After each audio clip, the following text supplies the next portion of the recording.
एक राजा बहुत बलवान था,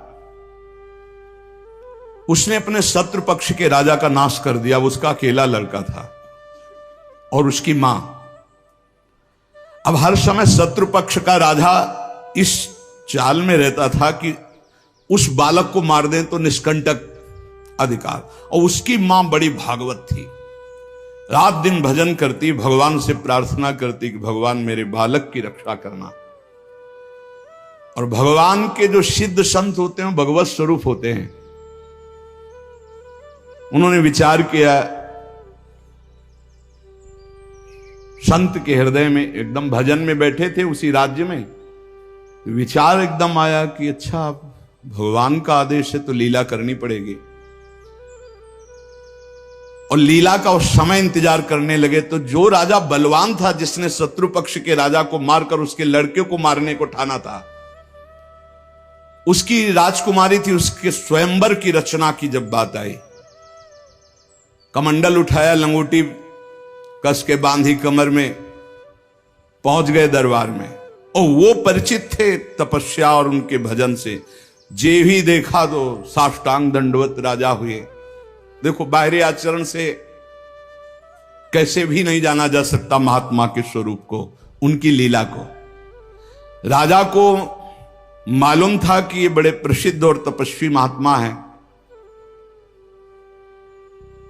राजा ने तत्काल अपनी कन्या को बुलाया, प्रणाम करो, आप महाराज आए हैं। राजकन्या बुलाई गई, महात्मा के चरणों में प्रणाम हुआ।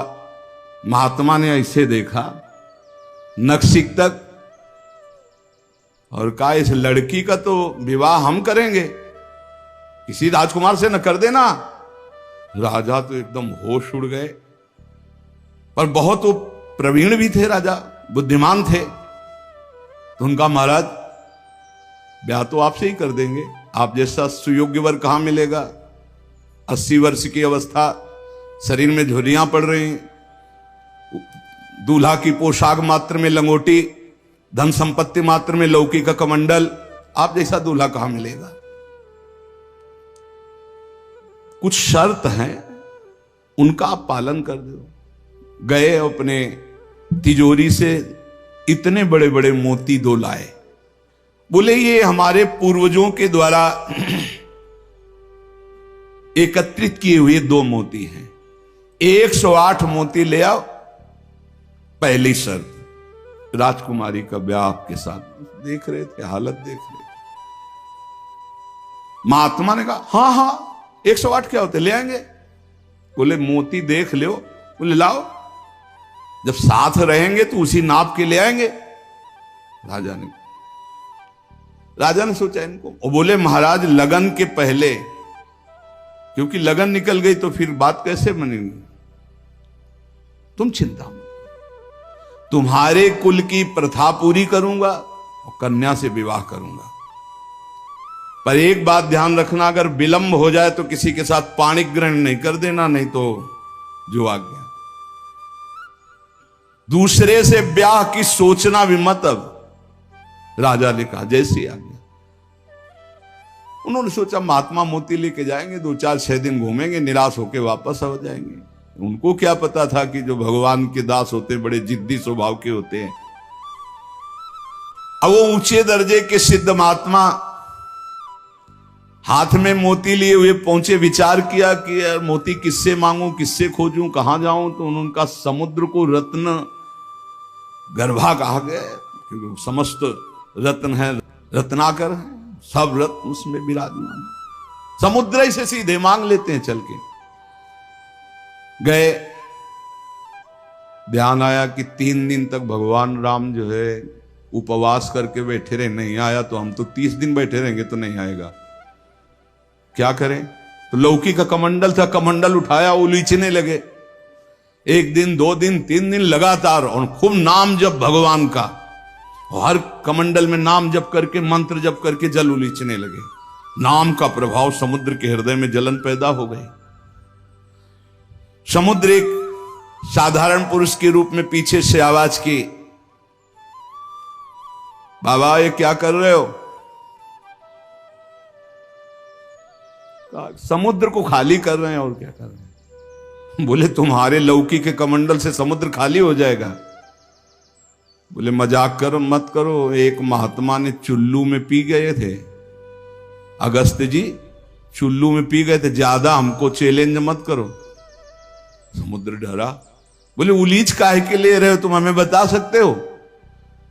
बोले सुना है रत्नाकर है, बड़े बड़े रत्न है समुद्र में, हमें 108 मोती चाहिए। बोले अगर मोती मिल जाए तो समुद्र लीचना बंद करो, काहे को मेहनत करेंगे हम। बोले वो तो हम दे रहे हैं तुम्हें, दिखाओ मोती। मोती निकाले हुए से ढेर सारे मोती, एक लहर आई, नाप नाप के 110, क्योंकि 2 वो और 108 झोली में डाले। समुद्र ने कहा और भर लो। बोले हम अकिंचन महात्मा है, हमें नहीं चाहिए, ये दुल्हन लेने के लिए शर्त है, इसलिए हमने इनको लिया है और जा रहे हैं। महात्मा जी बड़े गर्व से गए, भगवान की जय जयकार की। राजा देखते ही समझ गया मोती मिल गए, क्योंकि बहुत मुस्कुराहट है। गणित लगाई, लड़की को कैसे बचाऊं। बोले हाँ महाराज। बोले ये ले 110, 2 ही तुम्हारा और 108 ही। बोले महाराज जी आपसे कहा था कि कुछ शर्तें हैं, एक तो पूरी हो गई, दूसरी एक है कि हमारे शत्रु पक्ष के राजा का वध तो मैंने कर दिया, उसका एक लड़का है, उसकी खोपड़ी तुम हमें ले आओ। महात्मा जी ने विचार किया कि सारा खेल भगवान के इशारे से तो उसी की रक्षा के लिए हो रहा है। भगवान ज्ञान समुद्र हैं। बोले अवश्य उसकी खोपड़ी लाके देता हूं अभी। उसका जो कुमार है उसको हर समय मंदिर में बैठाल करके खूब कीर्तन भजन करवाती उसकी मां, क्योंकि उसको पता था भगवान ही समस्त मंगलों का विधान करने वाले हैं। अब महात्मा जी उसके राज्य में गए, जे ही राजमाता ने देखा दरबार में संत आए, प्रणाम किया, महल में ले गई, बढ़िया उनको भोग पवाया और कहा प्रभु आज्ञा कीजिए, कैसे आगमन हुआ, स्वाभाविक दर्शन या कोई आदेश पालन? आदेश पालन नहीं, तुम्हारे लड़के की खोपड़ी ले जानी, तुम्हारे जो दुश्मन राजा है उसने मंगाया है। सहम गई। तो उनका महाराज मैं तो मां हूं, मैं तो काट नहीं सकती, आप साधु हो, आप काट के ले जाओ, ये लड़का मैंने आपको दिया। कहा जब दिया तो काट के ले जाने की क्या जरूरत है, पूरा ले जाएंगे हम, काट के ले जाने की जरूरत क्या है? बोले महाराज पूरा राज्यभार आगामी राजा यही है, और आज तक मैंने भगवान की आराधना की अपने पुत्र की रक्षा के लिए। संत और भगवान में मैं कभी भेद नहीं देखती, इसलिए आपकी वस्तु आपको समर्पित है, चाहे वहां मार देना, मरवा डालना या जैसी आपकी रुचि हो। इतनी बड़ी संत पर श्रद्धा। वो मुस्कुरा कर बोले जब हमें दे दिया तो तुम हमें उपदेश मत दो, मुझे क्या करना है पता है। महात्मा जी गए, बोले राजा तुम सर मांग रहे थे, हम पूरा लड़का ले आए, पर ध्यान रहे एक भी बाल बांका नहीं होगा, पहले भावरे फिरेंगी, इसके बाद तुम्हें जो मनावे सो कर देना। राजा ने बहुत खुश हुई। बोले बंदी नहीं, बिल्कुल ऐसे ही राजकुमार की तरह बैठा लो, हमारा ब्याह हो जाएगा, हम दुल्हन लेके चले जाएंगे, फिर तुम्हारा जैसा मनावे वैसा करो। राजा राजी हो गया, सिंहासन पड़ा, राजकुमार की तरह बैठा, दुल्हन सजा, तो सब शर्त पूरी हो गई थी। वर पक्ष की जहां बैठक वहां बैठे महात्मा जी, वही जनाती वही बराती, उनके कौन कोई तो था ही नहीं। महात्मा जी विवाह मंडप के नीचे बैठे हैं, आचार्य आए, पूरा दूल्हा भेष सजाया गया महात्मा जी का, लंगोटी में, केवल लंगोटी कमंडल, संत की लीला। कन्या आई, महात्मा ने कहा रुको, एक बार देखा तुम्हारे योग्य नहीं हो, हे राजा ये तुम्हारी लड़की हमारे योग्य नहीं। तो महाराज आप ही बोले थे, मतलब अब बेइज्जती तो मत करो, बिल्कुल भावरे पड़ने वाली। लड़के की तरफ देखा, हे यहाँ खड़े हो बगल में, ये योग्य है, तुम्हारी लड़की की एक, चुप, ब्याह कर इसके साथ, तुरंत अपने तपोबल से उस लड़के का ब्याह कराया। बोले सौभाग्य, जाओ।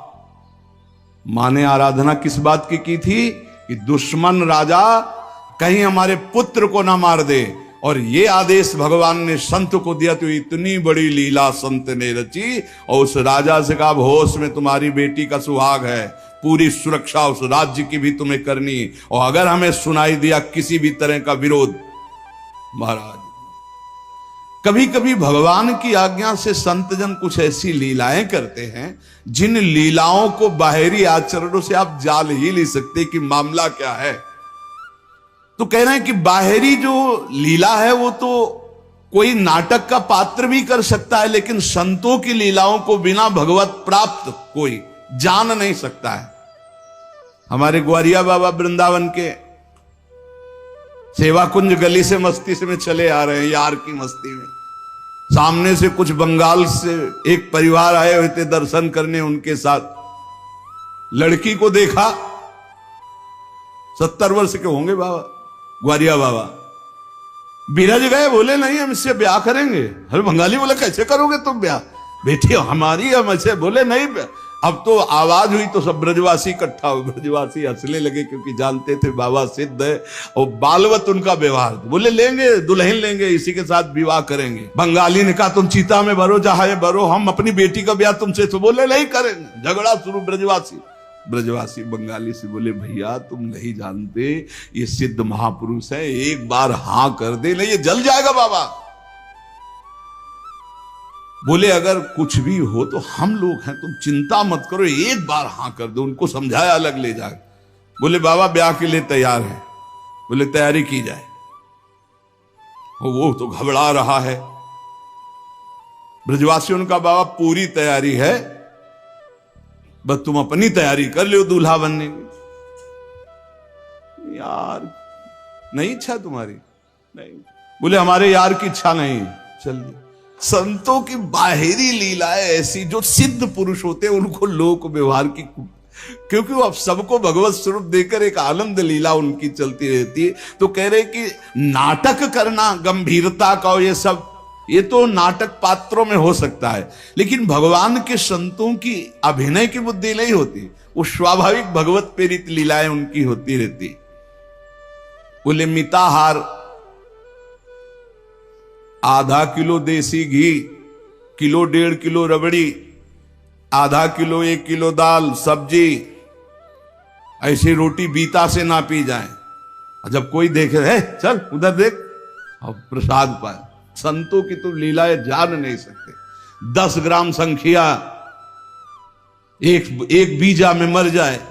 जो भगवत प्राप्त महापुरुष है उनकी अलग अलग लीलाएं होती हैं। इसलिए कह रहे जो सिद्ध पुरुष है उनको बाहरी आचरण, अगर वास्तविकता आपको देखनी साधुता की तो मुमुक्षुता में देखिए, या जो साधक तन्मयता पूर्वक भजन में लगे उनको देखिए। सिद्ध पुरुषों से आप पहचान नहीं सकते कि किस कोटि के महापुरुष है। संत आंतरिक क्षमता से युक्त होते हैं। क्या भक्ति से ऐसी ऊंचाई प्राप्त होती? ज्ञान से और भक्ति से, दोनों से ऊंचाई प्राप्त होती है। या कोई ज्ञान मार्ग का उत्तम पथिक या भक्ति मार्ग का उत्तम पथिक। अज्ञानी पुरुष तो प्राप्त समझ ही नहीं सकता संत महापुरुषों की चेष्टाओं को। तो क्या अपने को सबसे श्रेष्ठ समझते हैं संत? नहीं नहीं नहीं, सबको अपने से श्रेष्ठ समझते हैं भक्ति के संत, और सबको आत्मस्वरूप समझते हैं ज्ञानी संत। अपने से सबसे श्रेष्ठ समझते हैं भक्त सिद्ध संत।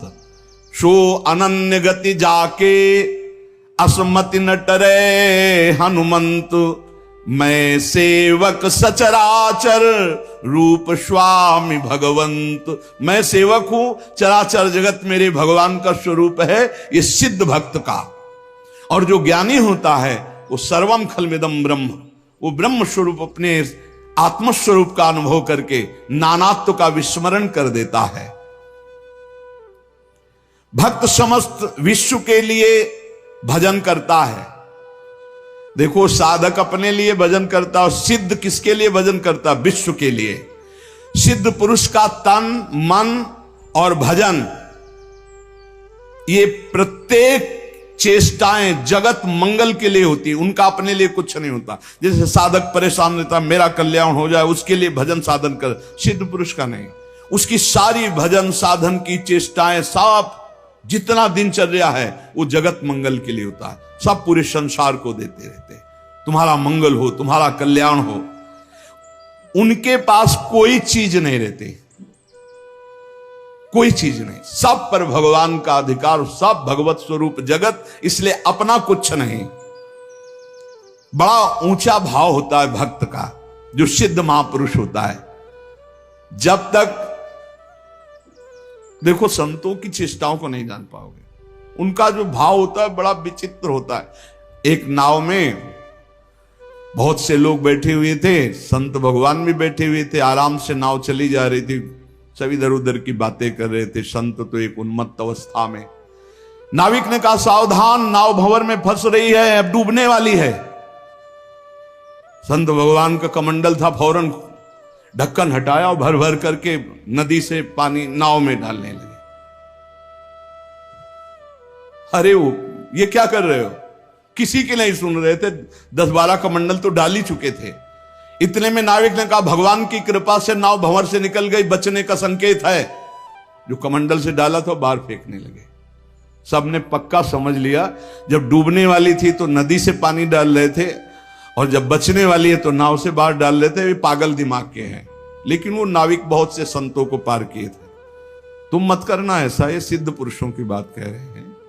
हाँ, जो कि हम भी सिद्ध ही दिखाने के लिए ऐसा कुछ करें तो पिट जाओगे। वहां सिद्धों की एक अलग भागवतिक महिमा भी होती है। बाहर गए तो सब चले गए थे, उसके बाद साष्टांग प्रणाम किया। नाविक ने कहा, महाराज जी इतना तो आप कृपा करके बता ही दीजिए, क्योंकि मैं प्रायः संतों को यहां से पार करता रहता हूं, तो संत कृपा हम पर है। आपके देखने से लगता है कि आप भजन में उन्मत्त रहते हैं। फिर आपकी ये चेष्टा मेरी समझ में नहीं आई। जब मैंने कहा नाव डूबने वाली तो आपने नदी से पानी इधर, और जब मैंने कहा बचने वाली तो नाव से नदी में डालने लगे। इसका मतलब क्या था? तो उनका जब हमें यह पता चला आपके मुख से कि भगवान डुबोना चाहते, तो हमने कहा भगवान की इच्छा में 10 कमंडल हमारे, तो हम डालने लगे। जब कहा बचाना चाहते, तो हमने सोचा भगवान जब बचाना चाहते तो हम भी सहयोग करें। तो जो डाला था वो बाहर कर दिया। जोई जोई प्यारो करे सोई मोई भावे, भावे मोई जोई, सोई सोई करें प्यारे। जो इस सिद्धावस्था को प्राप्त है वो भगवान की रुचि में रुचि मिला के चलते हैं। ऐसा आप मत करना, वो सिद्धों की अलग लीला होती है। तो यहां कह रहे हैं जो भक्ति में जो परिपक्व महापुरुष है, वो सारे जगत को भगवत स्वरूप मानकर अपने तन मन भजन के द्वारा सबका मंगल करते रहते हैं, सबका हित करते रहते हैं। संतों में भागवती का आवेश होता है, वो बनावटी नहीं होता। भागवती का, उससे जगत मंगल होता रहता है। बनावटी खूब गड़ छोल करके वचन बोलना, खूब लच्छेदार भाषण करना, ये तो बुद्धि की दरा से हो सकता है। लेकिन जो संतों में एक भागवतिक होता है, उसी से जगत मंगल होता है, उसी से जन कल्याण होता है। उसमें टुटका और जंतुर और कलावा और राख हो, इनकी कोई जरूरत नहीं होती। उनकी दृष्टि मात्र से, वचन मात्र से जगत मंगल होता है। मुद मंगलमय संत समाजू, जो जग जंगम तीर्थ राजू। चलते फिरते साक्षात तीर्थराज हैं, जो दरस परस अघनाश बास निज संग करो दिन। जिनके दर्शन मात्र से, स्पर्श मात्र से बड़े बड़े पाप नष्ट हो जाते हैं, ऐसे भगवान के प्रेमी संत जन होते हैं। तो क्या जैसे अज्ञानी मनुष्य को देह में ममता होती है, आसक्ति होती है, वैसे क्या संतों को भी अपनी देह प्यारी होती है? वैसा कि मैं पुरुष हूं और ऐसा अभिमान होता है? बोल के बिल्कुल नहीं। विशुद्ध ज्ञान और विशुद्ध प्रेम में मिट जाता है, बिल्कुल नहीं रहता।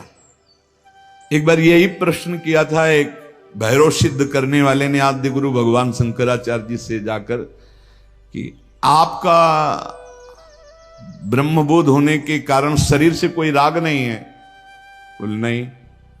बोले हम आपकी गर्दन उतार के ले जाए, हमारी भैरव यज्ञ पूर्ण हो जाएगी तो मैं सिद्ध हो जाऊंगा, क्योंकि आपको शरीर से कोई राग तो है नहीं, मिथ्या है आपकी दृष्टि में। बोले पक्का, पर अभी जो उतारोगे तो शिष्य लोग हैं, ये तुम्हारा हित कर सकते हैं। कल 4 बजे आना, यहीं पीपल के नीचे मैं ध्यानस्थ दूंगा, सर उतार ले जाना। वो 4 बजे आया अस्त्र लेकर, तो स्वामी नरसिंहाश्रम जी महाराज गंगा स्नान कर रहे थे। एकदम आवेश आया, हुंकार भरी दौड़ते हुए आए और वो पहुंच भी नहीं पाया था, उठा के पटक दिया और नाखूनों से उसे फाड़ दिया। फिर एकदम आवेश शांत हो गया। तब ये भगवद आवेश, ये जो बड़े महापुरुषों के चरित्र हैं, ये बड़े शिक्षास्पद भी होते हैं और ये अलौकिक भी होते हैं। कभी कोई महापुरुषों की नकल ना करे, हमारी प्रार्थना है कभी नकल न करे कि हमारे गुरुजी ऐसे, तो नहीं, जो गुरुजी के उपदेश है उनके अनुसार चले। बड़े सिद्ध महापुरुषों के बड़े विचित्र विचित्र लीलाएं होती हैं। महापुरुषों की बाह्य चेष्टाओं को बिल्कुल नहीं समझा जा सकता, इसलिए कभी उनकी परीक्षार्थ ये जांच न करे कि हम बाहरी आचरणों से उनको, हम आपको सत्य कहते, बड़े बड़े महापुरुषों से मिले, आप कदापि नहीं जान सकते, कदापि नहीं जान सकते कि ये किस कोटि के महापुरुष हैं, किस कोटि के महापुरुष है। बहुत बहुत ही बड़े बड़ों को संशय हो जाए कि ऐसा नहीं हो सकता। जैसे भक्त संपूर्ण विश्व को साक्षात अपना इष्ट देव मानता है, काम पड़ने पर विश्व हित के लिए प्राण त्याग सकता है, क्या ज्ञान मार्ग में चलने वाला सिद्ध महात्मा भी ऐसा कर सकता है? हां, पहली बात तो उसकी दृष्टि में देह का, ऐश्वर्य का मूल्य ही नहीं है, तो उसको समर्पित करने में क्या देर लगेगा। अतएव अगर सुख पहुंचाने की जरूरत पड़े जगत को, तो ज्ञानी महात्मा अपने प्राण दे सकता है, जैसे भक्त अपने प्राण दे देता है। क्या ऐसे सिद्ध महापुरुषों के आचरण अनुकरण करने चाहिए? हां, जो आचरण उनके उपदेश से मिलते हो। सच्ची मानिए बहुत मुश्किल है, जो बड़े महापुरुष, शुद्ध महापुरुष, भगवत प्राप्त महापुरुष है, बहुत मुश्किल है, क्योंकि जब तक शरीर भान रहता है, जब तक साधना रहती, तब तक आचरण आप देख सकते हो। बहुत सावधान, अगर वैराग्य देखना है तो साधक में देखिए, और तितिक्षा और ज्ञान मार्ग की चढ़ाई देख ली तो मुमुक्षता में देखिए। न ज्ञान सिद्ध और न भगवत भक्ति के सिद्ध महापुरुषों में आप उनको फिर पहचान नहीं सकते, फिर नहीं पहचान। बड़ा विचित्र खेल है। आचरण वही महापुरुषों के अनुकरणीय है जो उनके उपदेश से मिलते हों। केवल आचरण जो उपदेश से मिलते हो बस पकड़ लीजिए, उनके सब आचरण अनुकरणीय नहीं है। एक एक उनके आचरण आपको भगवत प्राप्ति करा सकते हैं, पर वो आचरण जो उनके उपदेश से मिलते हों। बिल्कुल आप लोग बिल्कुल समझ ही नहीं सकते हैं, नहीं समझ सकते। हमने देखा है महापुरुषों को, पर उनके साथ बिल्कुल ऐसे रहा जाता है जैसे बच्चा, बालवत, जैसे छोटा बालक घरौंदे बनाता है, खेलता है, कुछ मिनट में बिगाड़ कर चल देता है। महापुरुषों की बड़ी विचित्र गति होती, इसीलिए लिखा है मात संगस्तु दुर्लभ हो। फिर एक शब्द लिख दिया देवर्षि नारद जी ने, अगम्य हूं, आप निर्वाह नहीं कर सकते हो, अगर कर ले गए तो अमोघस्य, निश्चित भगवत प्राप्ति, निश्चित भगवत प्राप्ति। एक बार महाराज चक्रवर्ती सम्राट मरुत 100 यज्ञ का अनुष्ठान किया, और 100 यज्ञ करने वाला देवराजेंद्र का अधिकारी हो जाता है। जो पद है वो,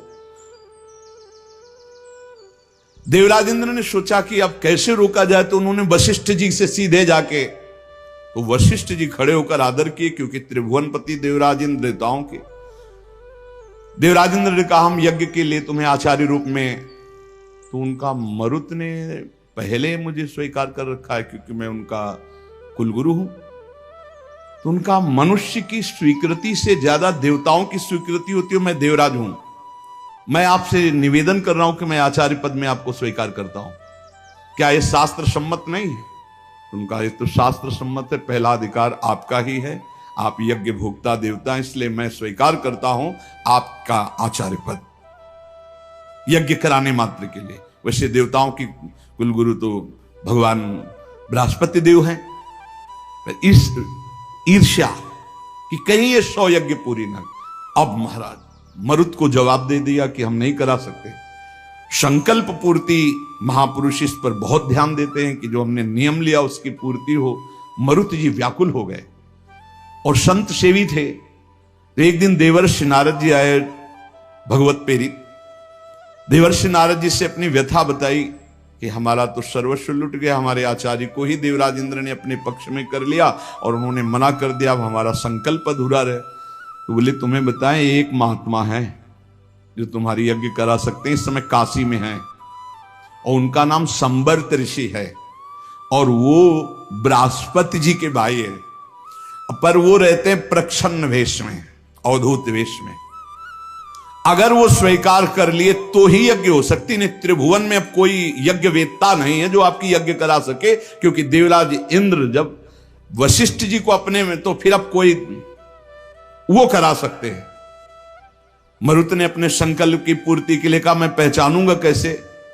बोले उनको घृणा है तो सिर्फ सबसे घृणा है और रोज 24 घंटे में एक बार विश्वनाथ जी के दर्शन करने जाते हैं। तो विश्वनाथ जी के मार्ग में आप 100 रख देना, जो अवधूत विचक करके भागता नजर आवे तो जान लेना वो महाराज संबर्त ऋषि हैं।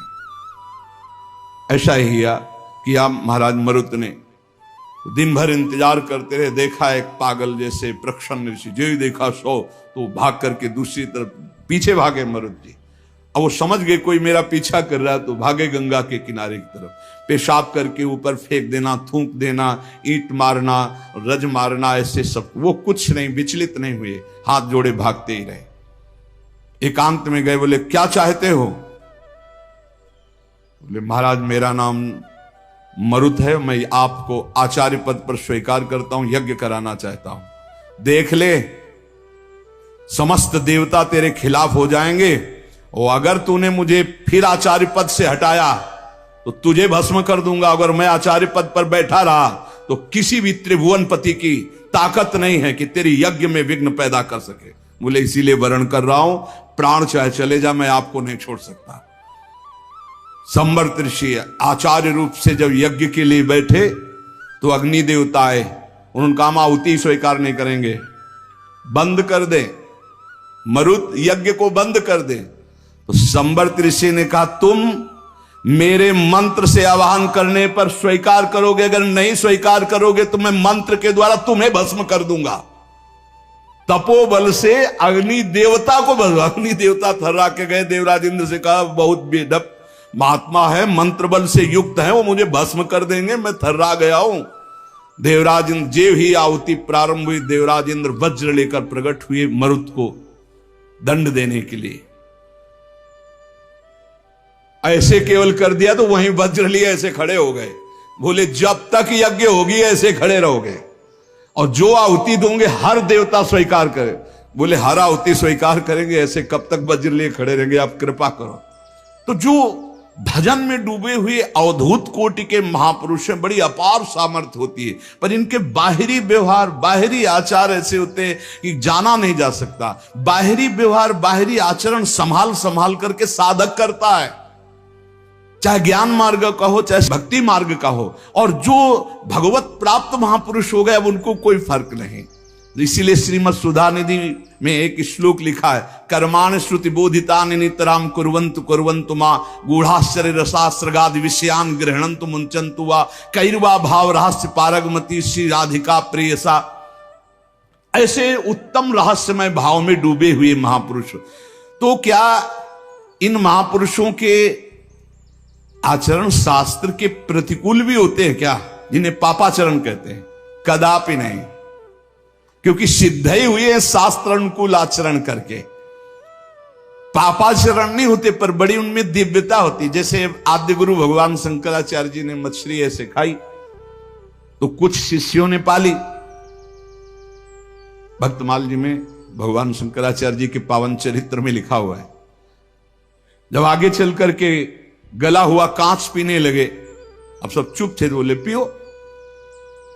ऐसे किया तो जीवित मछली निकले। अब वो महायोगी जो सिद्ध पुरुष हैं उनकी होड़ हम थोड़ी कर सकते हैं, उनके द्वारा जो आचरण हो रहे हैं कोई पाप थोड़ी हो रहे हैं।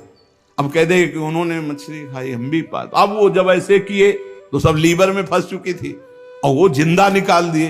तो महापुरुषों के आचरण जो उपदेश से मिलते हो उनको हम बाहरी कैसे जाने कि ये संत हैं जिनसे हम जुड़ करके अपने जीवन को सार्थक करें। पहला, जिनके जीवन में किसी भी से द्वेष नहीं है, किसी भी से द्वेष नहीं, किसी भी से द्वेष नहीं। चराचर जगत में सेवकवाणी हरिवंश नाम लीन जे अजात शत्रुते सदा, उनके हृदय में किसी के प्रति शत्रुता नहीं। पहला लक्षण है किसी से द्वेष नहीं। मानो आपसे नाराज हो गए तो द्वेष पूर्वक नहीं नाराज हुए, आपको सद आचरण बताने के लिए, सद में प्रतिष्ठित करने के लिए आप फिर थोड़ी देर बाद मिले, फिर आपको मुस्कुराते मिलेंगे। यह नहीं हो सकता कि उनके अंदर द्वेष हो जाए। वो एक ऐसे उबाल आई है आपके कल्याण के लिए, वो आपको डांटा, आपको सही मार्ग बताया, फिर जब आप मिले फिर वैसे मृदु स्वभाव से मिलेंगे।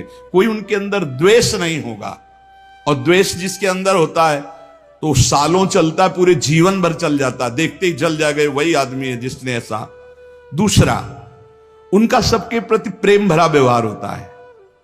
संतों का सबके एक होता बनावटी प्रेम तुमसे कुछ लेने के लिए, और एक होता निरपेक्ष प्रेम जो भगवत दृष्टि में होता है, उसमें चिपकाव नहीं होता। ध्यान रखना, माया का चिपकाव नहीं होता, उसमें मीठे वचन चाटुकारिता नहीं होती जिसको आप समझते हो कि सांसारिक प्यार नहीं होता। उनमें निरपेक्षता होती है और भगवत भाव वाला प्यार होता है। तीसरा, उनके अंदर भेदभाव नहीं होता अपना पराये का। पर आप पीछे सुन चुके हैं, विशेष प्रियता, विशेष श्रद्धा, विशेष समर्पण वाले के प्रति दिखाई देगी। वस्तुतः उनके हृदय में समता है पर दिखाई देगा ऐसा। जो विशेष श्रद्धा और विशेष समर्पण, तो वहां विशेष पक्षपात दिखाई दे। जैसे भगवान समूहम सर्वभूतेषु, लेकिन भक्तों में पक्षपात करते दिखाई देते हैं, द्वेषियों का वध करते दिखाई देते हैं। है तो सम, लेकिन भक्ति ने उनको भगवान के हृदय में पक्षपात प्रकट कर दिया। ऐसे ही संत सम है, आपका समर्पण और आपका प्रेम पक्षपाती बना देगा उनको। भाव अंदर से समर्पित सबके प्रति, भेदभाव रहित। चौथा, श्री भगवान के सिवा कोई अपनापन नहीं कहीं किसी से भी। ये संत की पहचान, भगवान के सिवा किसी से अपनापन नहीं। ये अपने हैं, ये शब्द नहीं। मेरे तो गिरधर गोपाल दूसरों न कोई। संत की स्थिति में, आंतरिक स्थिति में केवल भगवान, और वही सब रूपों में है, इसलिए सबसे प्यार। शरीर मन वाणी में कहीं भी अहंकार नहीं, न शरीर में, न मन में, न वाणी में। सुख दुख में जिनकी बुद्धि स्थिर रहती है वो संत हैं। अपना बुरा करने वाले के प्रति सामर्थ्य है दंड देने की, पर दंड ना देकर उसको क्षमा करना, इस संत का स्वभाव है। सामर्थ्य है, अच्छे से दंड दे सकते हैं, तप के द्वारा दंड दे सकते हैं, समाज के द्वारा दंड उनको दिला सकते हैं, लेकिन वो क्षमा करेंगे। संत का स्वभाव दंड देना नहीं। अनुकूल और प्रतिकूल वस्तु या परिस्थिति या व्यक्ति या स्थिति में बराबर संतुष्ट रहना। चाहे अनुकूल परिस्थिति हो, चाहे अनुकूल व्यक्ति हो, चाहे अनुकूल घटना हो या प्रतिकूल परिस्थिति हो, प्रतिकूल वस्तु हो, प्रतिकूल घटना हो, वो समान स्थिति हृदय की रहना। चित्त का निरंतर योग युक्त रहना। योग युक्त किसे कहते हैं? निरंतर भजन चलते रहना। तेसाम सतत युक्ता नाम भजताम प्रीतिपूर्वकम ददामि बुद्धि योगम तम। निरंतर भगवान के चिंतन में डूबे रहना संत का लक्षण। चेहरा बता देता है कि भगवान में डूबा है कि संसार का चिंतन हो रहा है। जो भगवान में डूबा होता है उसकी एक अलग अलौकिकता होती, उसके नेत्र, उसके मुखारविंद से एक आभा प्रकट होती रहती है जो भगवान में डूबा होता है। वो मन